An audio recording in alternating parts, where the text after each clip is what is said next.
Parlons de votre mental, un podcast où je vous propose d'aller à la rencontre d'athlètes, d'artistes, de chefs d'entreprise, de managers, d'étudiants et bien d'autres professions encore pour les interroger sur leurs habiletés mentales. Concentration, gestion du stress, rituels de performance, confiance en soi, qu'ils ont su développer au quotidien pour être performants, efficients dans leurs projets sportifs, professionnels. Je vous invite à venir découvrir les techniques de préparation mentale développées par tous nos invités que vous pourrez ainsi essayer à votre tour dans vos quotidiens respectifs. Allez, c'est parti, découvrons notre invité du jour pour parler de son mental. Bonne écoute à toutes et à tous. Bonsoir Emeline. Bonsoir. Je te remercie pour ce premier podcast et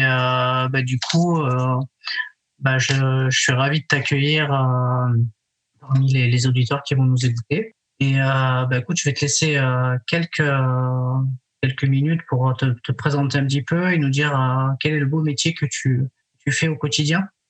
Ok. Merci déjà d'avoir pensé à moi pour ce premier podcast. Donc, je suis Emeline Riffenach, journaliste depuis maintenant une bonne quinzaine d'années. Le temps passe vite. Donc, j'ai commencé à écrire des articles. J'ai commencé en presse écrite dans ma ville, à Mulhouse, en Alsace. Et je me suis ensuite tournée vers la radio. Donc, j'ai une double expérience presse écrite et radio. Et là, je m'apprête en fait à travailler au Canada pour un grand groupe public de diffusion, donc Radio-Canada. Donc, une aventure qui s'annonce pour moi et qui complète mon parcours de journaliste. Du coup, c'est une super belle aventure et un super beau métier que tu vis au quotidien. Comme tu le sais, en fait, le principe de ce podcast, c'est d'aller chercher un petit peu, de parler du mental et parler du mental à travers, quelle est pour toi aujourd'hui l'habileté mentale qui ressort de ton métier au quotidien. Je dirais, avec l'expérience, parce qu'on a une maturité qui évolue aussi, mais j'ai l'impression qu'aujourd'hui, j'arrive mieux à me concentrer sur les tâches que j'ai à faire. C'est vrai qu'on est dans un métier qui est assez mouvant avec des moments de stress ou on doit terminer quelque chose dans l'urgence, etc. Donc, il va falloir mobiliser son cerveau de bonne manière pour être concentré et réussir à produire un contenu, par exemple, ou à écrire un article sur un temps donné. Donc, cette capacité-là de concentration, je pense que j'ai pu la travailler au fil du temps et la faire évoluer aujourd'hui. C'est super. En fait, on est sur une thématique qui est importante, c'est comment se concentrer pour optimiser, en tout cas, sa performance. Là, ici, c'est pour toi être capable d'écrire un article de manière rapide et de pouvoir du coup le produire et le rendre dans les temps. Pour un athlète, ça pourrait être se concentrer pour une performance. Est-ce que tu pourrais nous en dire un petit peu plus sur la manière dont tu t'y prends pour optimiser ta concentration? Alors, je pense que j'arrive maintenant à mobiliser en fait ma capacité de concentration en me projetant, notamment. J'utilise pas mal la projection mentale, ce qu'on appelle projection mentale. En préparant un sujet, par exemple, je vais essayer d'imaginer comment je vais le mener sur le terrain. Et après, comment je vais faire pour monter tout ça, pour en faire soit un article, soit un reportage sonore pour la radio, par exemple. Donc, je vais essayer de me mettre en condition pour être vraiment concentrée sur ma tâche du moment. Donc, en trouvant un lieu déjà pour travailler. Notamment pour la rédaction, j'avais l'habitude de me mettre dans une pièce ou un endroit où je me sentais bien pour rédiger, pour avoir plus d'inspiration, notamment, et à trouver aussi des créneaux dans la journée qui sont plus ou moins adaptés à ma condition. Donc, notamment plutôt les après-midi, les fins d'après-midi pour tout ce qui est rédaction, en fait. Donc, j'ai essayé de trouver en fait des petites routines à mettre en place pour essayer d'atteindre cette concentration-là. Donc, c'est très intéressant ce que tu nous rapportes, c'est-à-dire que de manière à optimiser ta concentration, du coup, pour écrire et être efficiente et performante, tu as ritualisé différentes choses qui sont déjà trouver un lieu qui te correspond, où tu sens que tu es bien, quoi. mais également aussi un moment dans la journée où tu es plus propice, en tout cas, à écrire et avoir des idées. Mhm. Et tu as parlé un petit peu aussi finalement d'imagerie mentale, c'est-à-dire que tu te projettes, ou tu pourrais nous en dire un petit peu plus sur comment tu fais pour te projeter et en tout cas imaginer ce que tu vas écrire ou ce que tu vas dire. J'essaye de me projeter, c'est-à-dire de me voir moi-même en situation. Donc, par exemple, si je prépare une interview avec quelqu'un, voilà, je sais déjà quel est son métier à lui, quelle est sa fonction, etc. Je vais essayer de me projeter, de me mettre dans le contexte et de m'imaginer en fait en train de mener l'interview comme si je regardais une scène qui se déroule. Donc pour travailler à la fois mon approche du sujet et ce que je vais pouvoir demander, ce que je vais pouvoir poser comme question. Donc tout ça, j'essaie de le préparer un peu à l'avance et de m'imaginer dans le contact en fait avec l'autre personne pour essayer d'anticiper aussi peut-être certains axes du sujet, certains axes que je vais donner, certaines reprises que je vais faire aussi par rapport aux questions que je vais poser, aux interviews que je vais mener. Donc voilà, j'essaie de m'imaginer dans la situation et d'essayer de parer en fait à différents scénarios. Donc voilà comment j'essaye de faire. Du coup, si je comprends bien, tu te projettes, mais tu mets aussi en place différents scénarios, un plan A, un plan B, en fonction de comment vont réagir les gens, comment ils vont répondre à tes questions. Exactement. Ouais. Un peu de la même manière qu'un athlète finalement, puisque quand on se prépare à un événement, on ne sait jamais trop comment ça va finalement se dérouler. Après, on peut se projeter de manière positive dans le déroulement de la compétition, ou là, ici, dans le déroulement de ton interview. Et, finalement, utiliser différents plans pour pouvoir, en tout cas, ne pas être pris au dépourvu sur une réponse ou sur un événement qui pourrait, en tout cas, arriver pendant l'interview ou pendant la compétition. Donc, du coup, ça te permet de garder, du coup, toute ta concentration sur l'événement. C'est ça que tu veux. Ouais, tout à fait, parce que justement le fait d'arriver maintenant à se concentrer, à préparer, ça rejoint un autre axe en fait de ma préparation mentale entre guillemets, qui serait vraiment la flexibilité en fait suite à l'imprévu. Parce que je suis dans un métier où on peut préparer des choses, mais il y a aussi beaucoup de choses qu'on prépare pas et qui arrivent, et voilà, il faut gérer. Donc il faut être flexible, il faut être réactif.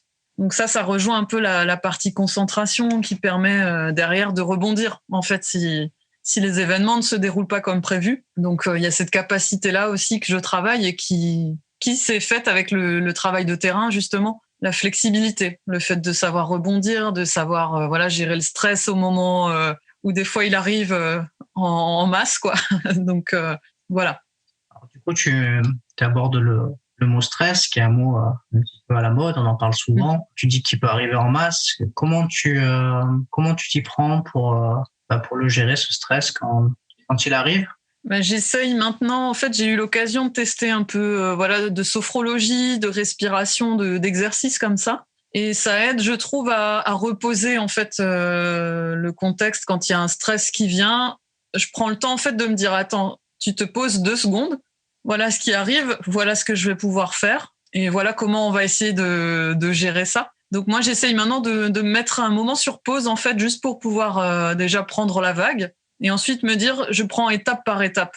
Voilà, j'essaye de me dire rien n'est grave, on va pouvoir le gérer au fur et à mesure. Donc le stress, j'essaye vraiment de souffler simplement, hein. C'est très humain de juste respirer en fait quand ça vient, et de se dire on va gérer, ça va le faire.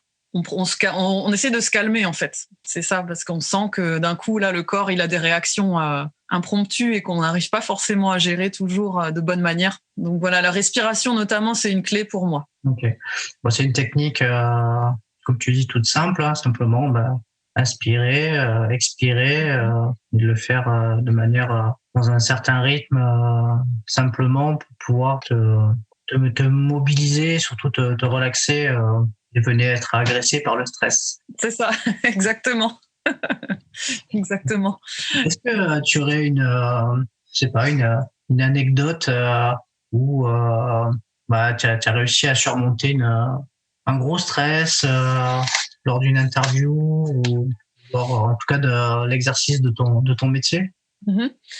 Ben, je pense qu'au tout début, quand j'ai commencé en radio, je travaillais en presse écrite et en parallèle, j'ai commencé à travailler dans une radio locale où on me laissait en fait le week-end gérer les flashs d'informations en direct. Donc je devais aller au studio et j'avais les boutons à gérer quoi. En fait, j'avais toute la partie technique à faire en même temps, comme un animateur le ferait en radio en fait. Et les premiers temps, forcément, comme tout le monde, quand on démarre quelque chose de nouveau, il y a eu quelques petits loupés et puis je me suis rendu compte une fois que mon flash, j'avais pas appuyé au bon endroit au bon moment, donc si tu veux, la musique a continué alors que c'était l'heure de l'info, quoi. Donc là, effectivement, gros stress en perspective puisque j'étais toute seule en plus un week-end tôt le matin.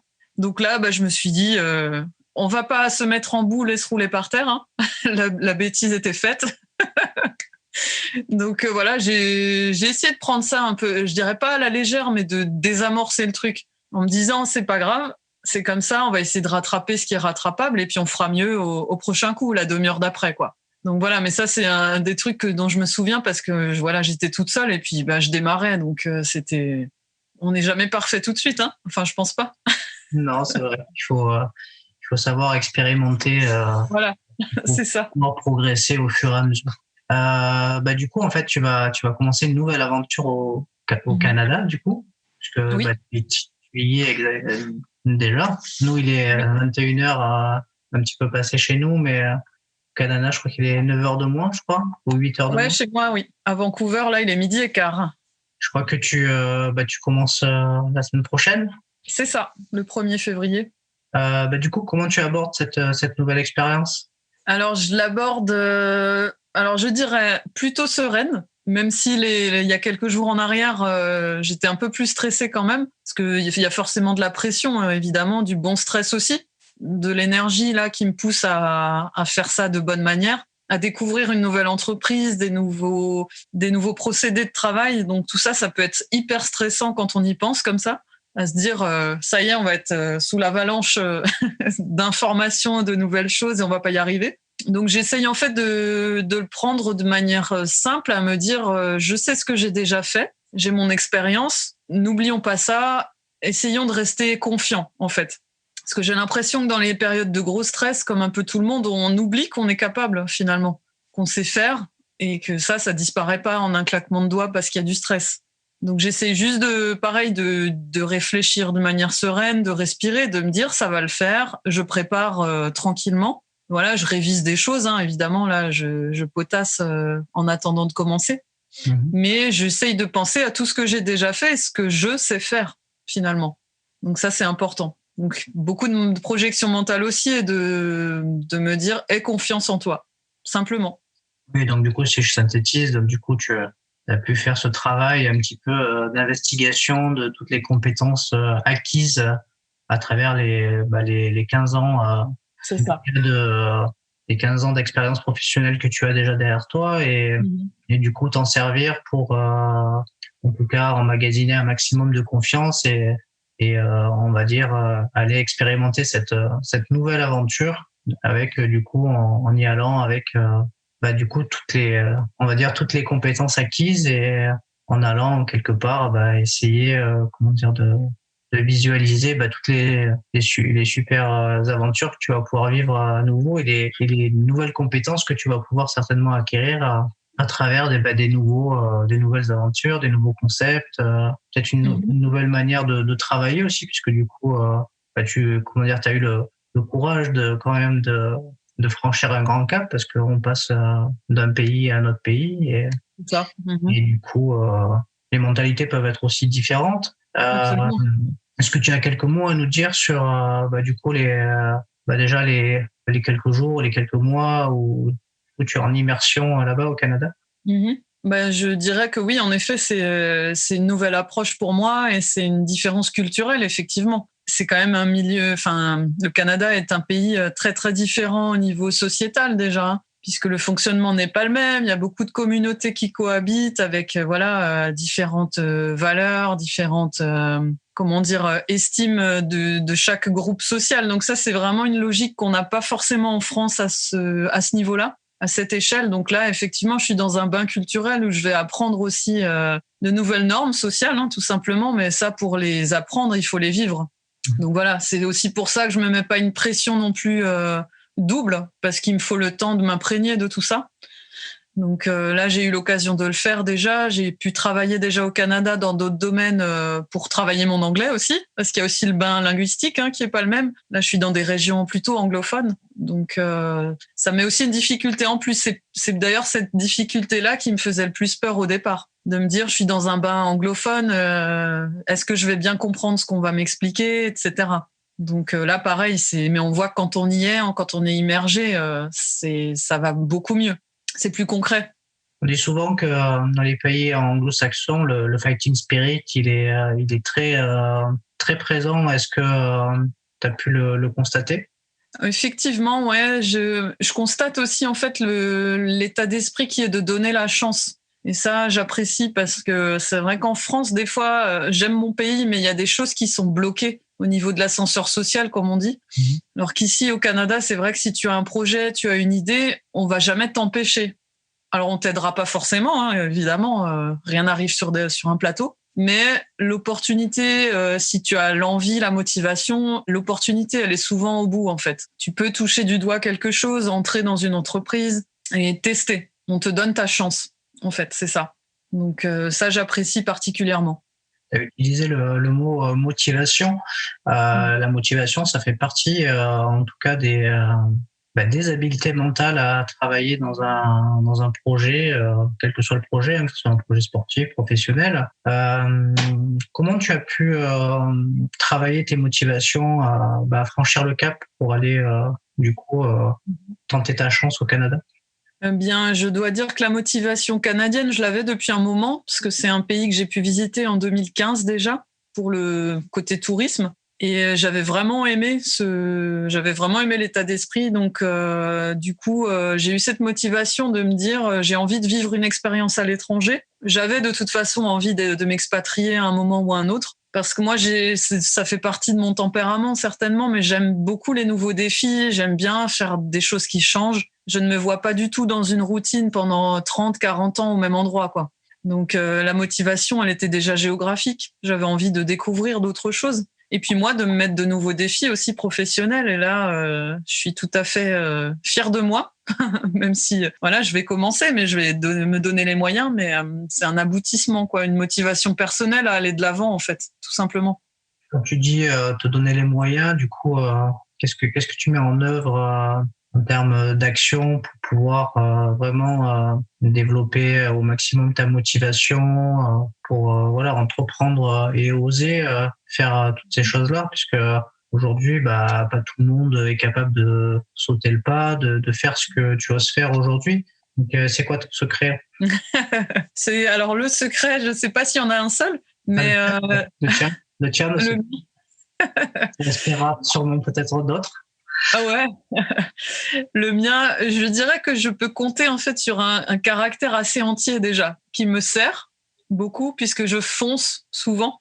Alors ça peut être risqué, évidemment. Il y a beaucoup de gens qui verront ça comme un risque en se disant mais elle va dans le mur. Enfin voilà. En fait, je pense que moi, la notion d'échec, je la prends pas comme quelque chose de négatif. Je me dis, moi, j'ai envie de tester, j'ai besoin de tester, même si ça fonctionne pas forcément comme j'avais imaginé. C'est pas grave. Pour moi, c'est pas un échec, c'est une expérience. Donc, c'est vraiment ça qui me motive et c'est ça que je travaille. Je m'ouvre l'esprit, déjà. Et je me dis que tout est possible, en fait. Il n'y a pas de limite. On est les seuls à se mettre nos limites.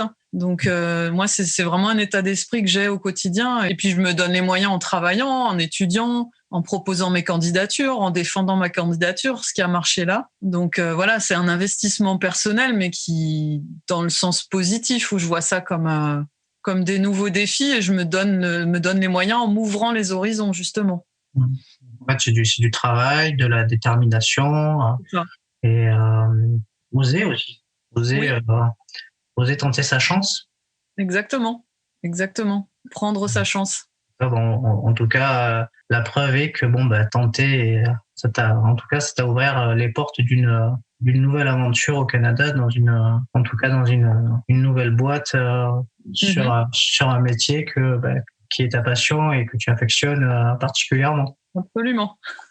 Est-ce que dans ta nouvelle activité, il y a des choses nouvelles que tu vas devoir apprendre et découvrir? Alors oui, il y en a plusieurs. Donc comme je te le disais, le bain culturel déjà, avec des nouvelles normes, nouvelles méthodes en entreprise, grande entreprise. Donc là, c'est nouveau pour moi aussi. Ça va être un apprentissage et aussi la partie, je vais m'essayer à la télévision également. Donc ça, c'est nouveau. C'est nouveau pour moi. Donc j'ai hâte de découvrir et de tester, surtout. Ah bah oui, parce que là, du coup, la télévision, ça veut dire être derrière un écran.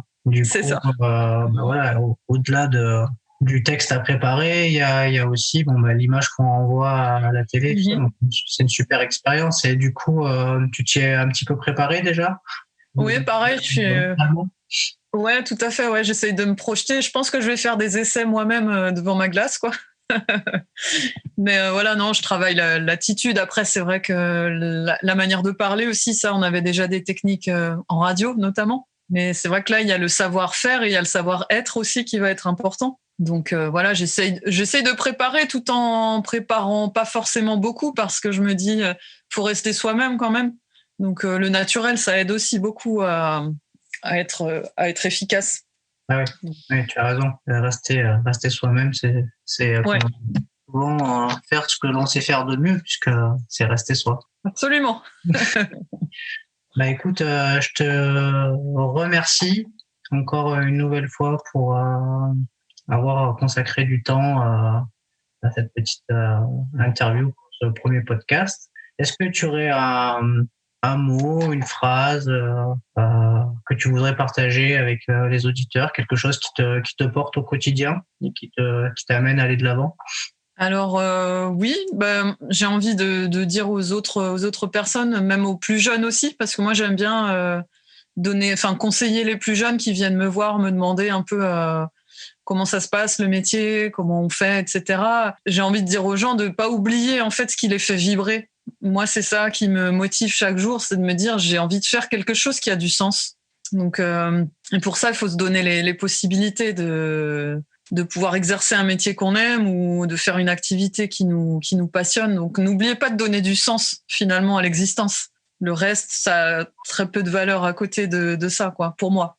Donc voilà ce que j'aurais envie de faire passer. J'espère qu'en tout cas, ils entendront ton message et qu'ils essaieront en tout cas de suivre ton parcours. Je mettrai en tout cas ton lien LinkedIn si des gens ont envie de suivre ton parcours canadien. Avec plaisir. Et pourquoi pas aller voir un petit peu tu donnes derrière la caméra pour tes premières expériences, en tout cas en direct. Soyez indulgents. Bon. En tout cas, merci beaucoup et je te souhaite une très belle soirée. Et puis, je te dis bientôt, on reviendra faire un petit point dans quelques mois pour savoir comment, du coup, tu utilises des nouveaux outils en tout cas, pour tes nouvelles aventures. Merci, ouais, avec grand plaisir. À bientôt. À bientôt. C'était Sébastien pour Parlons de votre mental, votre podcast pour progresser dans les techniques de préparation mentale au quotidien. Si vous aussi vous souhaitez partager les outils que vous avez développés pour booster votre mental, n'hésitez pas à me contacter.